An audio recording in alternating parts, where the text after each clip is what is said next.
This is Freya The Slaya, and you're listening to Women's Wrestling Talk.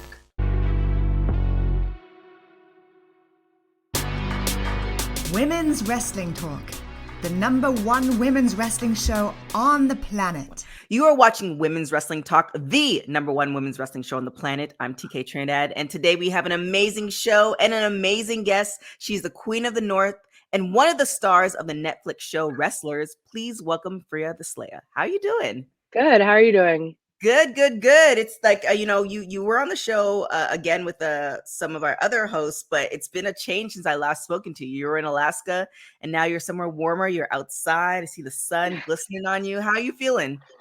I'm doing great, but you're right. Since then, that's feels like a whole different lifetime ago.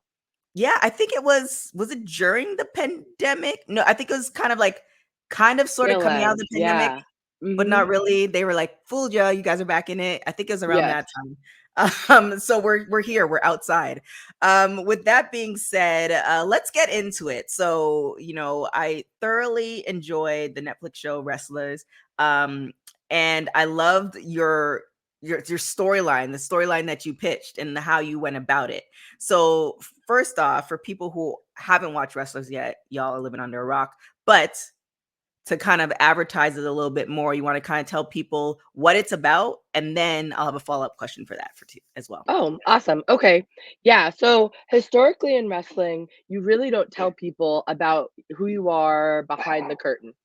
That's like the history of wrestling. You don't tell people your name. You don't tell them what you're going through or anything like that. Your character, your gimmick, as soon as you walk out into the ring. And so the cool thing about this show is that we're letting people behind the curtain and we're telling them our real stories and real struggles and everything we're going through. And so people are really getting to see um, a more multifaceted version of what it takes to be a professional wrestler and everything that goes into your career. Mhm. And then how did it come about? Because Netflix is, not a small company. Like, it's a big company, a big entity. I mean, I'm sure things have changed for you since the shows come out, but like how did it that all come about? Because it seems like there's a lot of other wrestlers that are there at OVW, but there's certain wrestlers that were highlighted, including yourself. So how did that kind of put itself together? There was really no rhyme or reason. It was just they were filming. We were told they were going to film for a whole season. And then they just, as they got to know us, started highlighting certain people. But we had nothing to do with that. And honestly, we didn't even know at the time who they were following or not following or what footage they were going to use. So everything was kind of a surprise until the show came out. Oh, wow. Okay. So, let's go to, I'm gonna give a little bit of behind. I mean, y'all should have watched it by now. You could binge watch seven Yeah. episodes. Like that's like a weekend. So if you haven't, I don't know what to tell you. So, but there's a part where you're kind of pitching the story where you have a storyline with one of the refs. Hmm. And I really love that because you're kind of highlighting how it's usually the opposite where, the man string along the woman. And then there's another interview where I heard you talking about Jazz and kind of, wanting to be, I believe it might have been Jazz or Awesome Kong. I think it might have been Awesome Kong, where it's like, Hmm. wanting to feel like sexy and not being put into this role because of, how you look. So kind of tell the audience about that kind of story for those who haven't seen it. Yeah, so at the time, I was just looking at all of the storylines in our company, and it was all these male heels, you know, using and manipulating women, but they were like the main character energy. And so I was like, you know what? I feel like I could do this story, but the reverse of it, where I'm, treating some poor guy horribly. And I just think storylines like that in wrestling, A, are fun because people can really relate to them more, right? Hmm. Like, if you've never been a wrestler, you might not know what it feels like to take a body slam, but you know what it feels like to be strung along in a relationship and manipulated, you know Hmm. what I mean? And so I really like stories like that where we can encompass some real life stuff into wrestling. I like it. And so how has I mean, the ending of the story, I mean, whoever did the editing, kudos to them. I guess the question is, now that you've seen the final product, are you happy with it? Yeah, our director Greg, he's an artist. Like I felt the same way as you, like watching it. Even just in the first episode, I was like, damn, he's making us look great. Just Mhm. like the video quality and all the different camera angles they got and the lighting on everything. I really thought, just like from an aesthetic standpoint, they did a really good job. Yep. And I don't know, like I was just talking about, I think it's cool because non-wrestlers really can relate to it. And so I Mhm. thought they did a nice job of telling personal stories and letting you get behind the curtain a little. It's funny, I was talking to some people a couple days ago and they're like, "Yeah, but they like dramatized it and a lot of that was staged."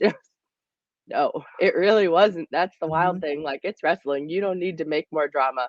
We we can come up with enough just on our own. And Yeah, I think so none of it was scripted or encouraged. Like, that's really all just the stuff that was going on. yeah. I mean, that's the thing about life, right? If somebody were to follow us, for a year or 6 months, you take out the mundane stuff here and there, but there's all those peaks and valleys that somebody were to document it, like, the feeling of either being strung along or stringing somebody along or all these things, or, the work life, or, struggling to get to a certain point as far as career-wise, family, all that stuff. If you put it all together, and if somebody has that creative like vision as far as telling the story like Greg did for wrestlers, Mhm. it could be it's everybody, and that's what makes it very relatable. That's why I get irritated when people kind of like say negative things about wrestling. It's like you can tap into all those stories. It's the human part of life. Yeah. So I could definitely appreciate that. I believe it was on Rotten Tomatoes is like got one of the highest ratings. A lot of people have seen it. So how has your life changed, or like, is it just, another day at the office? What has changed since it's dropped? What has changed Um, since it's dropped? I guess the biggest thing as OVW things are really like setting off. Like we've been selling out every show since it was released. And right now we're kind of in this weird limbo spot where like, is there a season two? Is there not a season two? But regardless, just all of the new fans that now want to come watch us live, we're going to be doing our own tours regardless, whether there's Nice. camera there's or not. And so a lot of people have been reaching out, wanting us to go travel to them. So it's looking like our winter is going to be jam packed. And so that's really cool. I mean, that's what you want, right? You Hmm. want more eyes on your product and people to want to watch you. And so from that point of view, it's already been pretty successful. Yes, I definitely agree. And one of the questions I did have, well, I have several questions because that's why we're here. But do you know how the deal came about? Because whoever whoever made it, they had to know that, whether even if it did just okay on Netflix, it's still on Netflix. So, who made that deal, or how do you know how the deal came about? I know that it was our owner, Matt Jones, who's very highlighted on the show, and Hmm. he was looking at us doing a reality show, and then ended up just like trying to sell it to different companies, and then ended up getting in touch with the BBC, and that's who inevitably was our production company, and then they made like a sizzle reel to see if Netflix would bite, and then they did. But Nice. this Well, has been like a Gosh, it was like a 2-year, year and a half process even before filming started. mhm. So this has been a long time in the works. Yeah. Yeah, the TV making, for something that looks that well put together, because you could have definitely did like it on your own with a two camera. It wouldn't have Mhm. looked like they did some color correction. The aesthetic look of it is Yeah, very Netflix-esque. And you yeah. can also, like, if you didn't know, like, you guys were like, real people, you could definitely take it as, oh, they're actors and this is what they're playing. Like, it Mhm. just has both those components. So really, kudos to him. And yeah, the human element of it. So yeah, OVW is doing well. I'm seeing the sold out show, so that's great. But you've Yeah. been doing a lot outside as well. So how does that work? Are you guys, I don't know if you can talk about as far as like contracts and stuff like that. Like, because of all this, are you solely with OVW, or are you doing other things as well? Or how's everything kind of shaking out right now? No, we're still independent contractors, and so we can still wrestle other places. OVW is definitely for everyone who's like on our weekly television product. We're all pretty diehard OVW. Like you can't forget who got you to the dance, you know? And so we definitely focus, at least myself, focus my dates on OVW, and then from there, just whatever availability I have, trying to get out there, go different places. Which you're right. So since the show's come out, I have had a lot of new opportunities come up that I'm really excited for. So Nice. definitely. Any ones that you can talk about, like some Yeah, folk I songs? can. This Saturday I'll be in Miami with CCW, and Nice. I've actually worked with them quite a bit in Nashville. I worked for them in LA, and so I'm really excited to be back there. And then November 9th, I'll actually be in Hawaii at Oos Wrestling, and so really looking forward to that. And then November 10th, I'll be at Pride Style in Las Vegas. And so my schedule's definitely filling up. And then it'll be my third time doing the Ladies Night Out show at WrestleCade in North Carolina, which that's definitely a favorite show of mine. And so my schedule's filling out pretty nicely. So now when you look at, from the first time we talked, going from a teacher Hmm. to, really putting all everything into wrestling, and now, being booked, like what do you kind of, are there moments where you just kind of like stand still, or you're like in the ring, or you're somewhere, you're like, this is my life, this is happening? Yeah, definitely, especially when the show came out, like, watching it back, because they did film us last summer, and then it only just came out this fall, so it's like that waiting period, but watching it back, it's like, "Oh, damn, I really did do all that. I really did sell my house and quit teaching to move here and just kinda make it happen," but, I don't know, I know personally myself, I would have never been satisfied with a what if, you know? And Mhm. so I was like, "I'm gonna just throw all my eggs in this wrestling basket and see what happens," and I really think if it's meant to be, the universe will make it happen, and here we are. Like, I didn't know Netflix was going to be coming and that we'd have a reality show before I moved here to Mm. OVW, and so, so many things have just, like, really nicely fallen into place. And so now how does that, like, what's has that shifted as far as goals wise? I mean, obviously the goal was to be a wrestler, and you're doing that right now. So as far as goals, what are your additional goals now? I guess my big goals now are, yes, we're doing it. Yes, I'm wrestling full time, but um, just kind of getting my name out there more, making it more sustainable. You know, everyone in wrestling, we don't have a retirement. And so you need to be as successful as you can right now to like provide Mhm. for yourself now and the future. Yeah, that's one thing that I can't remember who I was talking to about insurance and stuff like that, how that's not like a thing, which is kind of scary. So, talking about the business of wrestling, the business of being a wrestler, like how are you, how do you juggle that, like knowing like you're doing what you want, but this is also not like an old person's game, like you can't do this when you're like 70. So like how do you kind of live in the moment but also prepare for the future in a job that doesn't necessarily, like, there's no like 401k type thing? Yeah. So I guess that's my goals now. Like I love wrestling. It's what I want to be doing.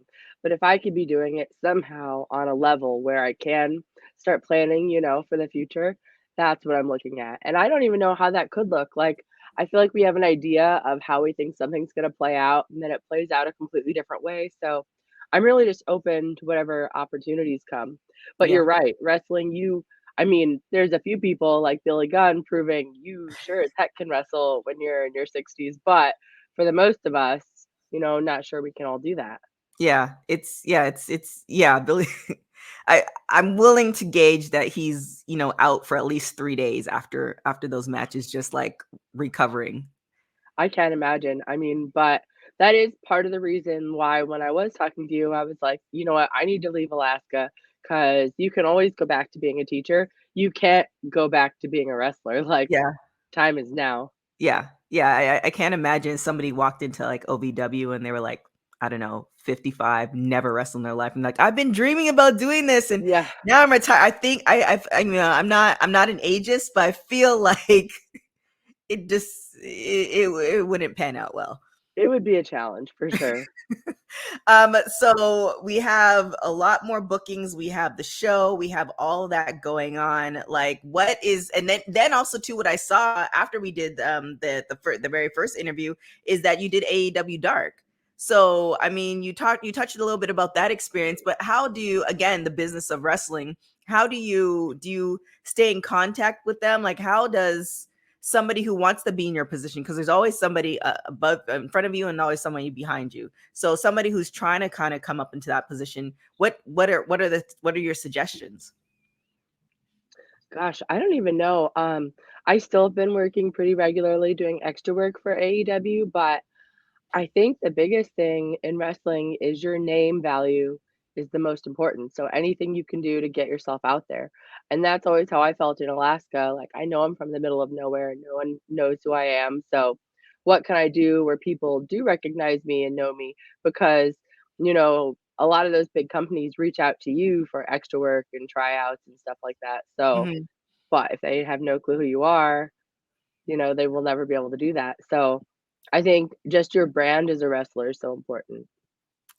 And now you did touch on in another interview that your background is it completely Native American, or is it like what is your background?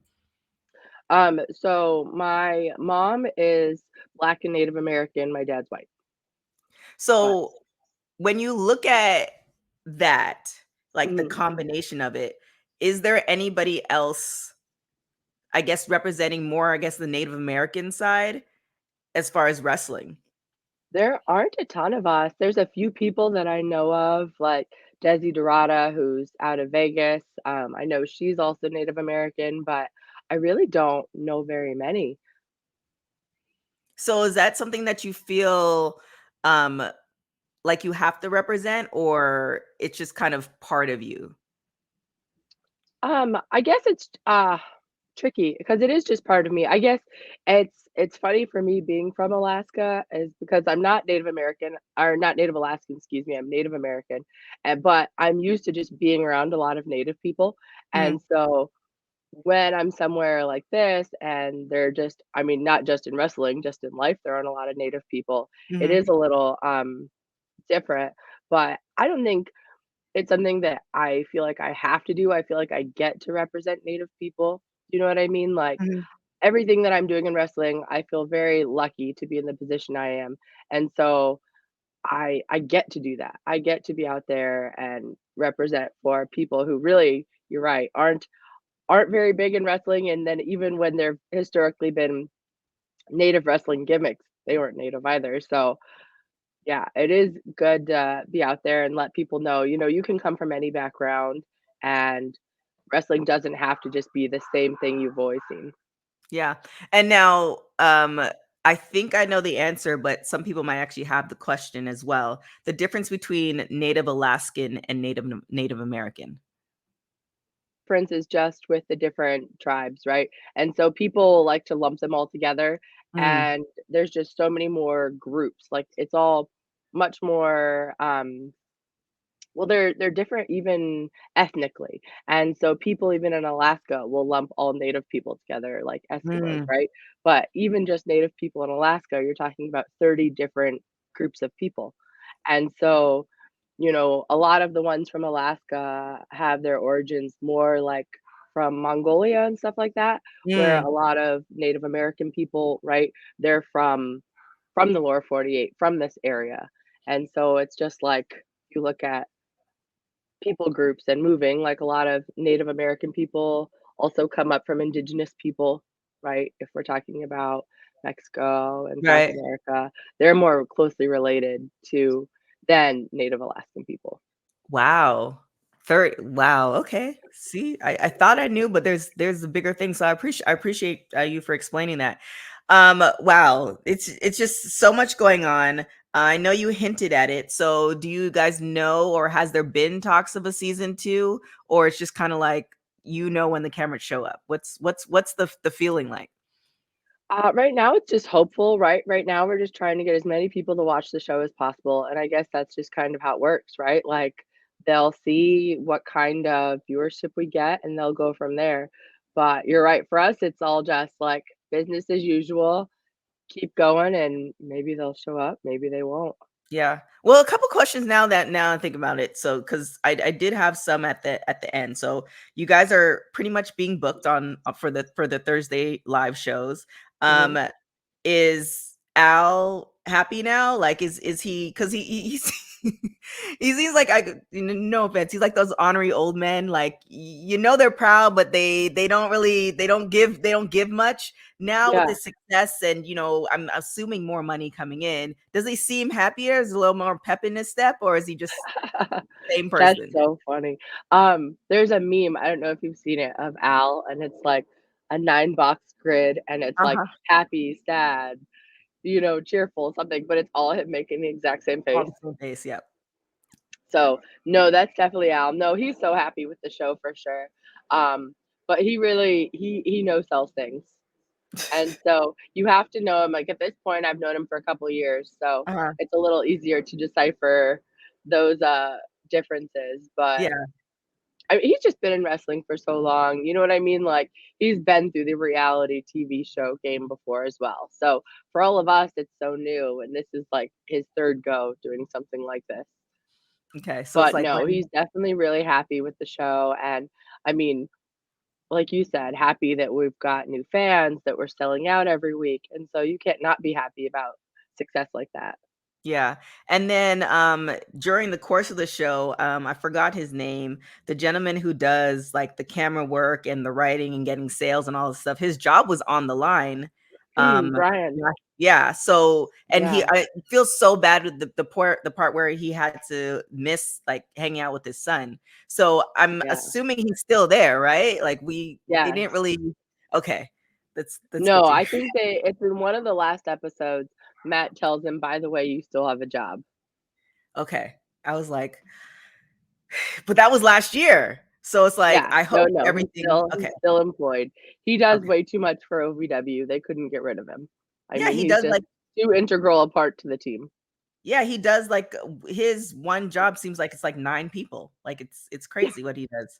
Yes. So, definitely appreciate him for now I lost my train of lost my train of thought. A couple more questions before we get out of here. Sure. Storyline. Is there, Mhm. anybody I'm sure wrestlers have also been reaching out, wanting to be I'm hoping it's not because of the Netflix show, but just the product that you guys are putting on. Has there been any other wrestlers that have come to you guys within the last year that you're looking to work with? Yeah, actually, I'm in a storyline currently with a woman named TT. She's from Hawaii, and we're kind of in a family storyline right now. But it's like wrestling is such a like a big world and a small world because we're in the storyline that we're related, but I've Mhm. also wrestled her daughter and her ex-husband, and so now working with her, it's like, man, I really have wrestled the whole family. And without knowing, we will be in Hawaii at the same time working together. And that was all just like coincidental. So that's really cool. Um, there have been some new people that have come and but I think female wise, I've been the most excited to work with her. Nice. Nice. And so before we get out of here, we're going to put it in the universe. Season 2 is coming. But in the meantime, where can people watch OVW and support OVW and yourself? So you can watch our shows live at the Davis Arena in Louisville. But if you can't make it to Louisville, we're live on Fight TV every week. On top of that, our shows, we drop them on YouTube a couple days after they air live. And so you've really got lots of opportunities to be able to watch us. We have a big pay per view coming up October 21st.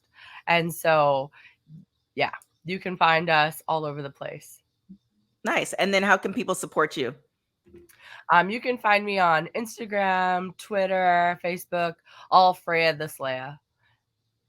Nice and simple. I like it. Yeah, Well, thank you so much for joining us. I can't wait to I feel like every 3 years that's where the shifts happen. You put in the work and then something yeah. pops up. So I can't wait. I mean, I love the glow up. This is amazing. Especially, I'm, a girl from Toronto, don't like cold weather either. Yes. So I'm definitely happy for you to be in the warm weather. But yeah, thank you for coming on the show. Really appreciate you guys. Make sure you go and support OVW. Make sure you go and watch Wrestlers on Netflix. Support Freya. And thank you guys for supporting Women's Wrestling Talk, the number one women's wrestling show on the planet. You can follow us everywhere at www.talkpod.com, on social media at www.talkpod. My name is TK Trinidad. Until next time, guys. Ciao. Women's Wrestling Talk, the number one women's wrestling show on the planet.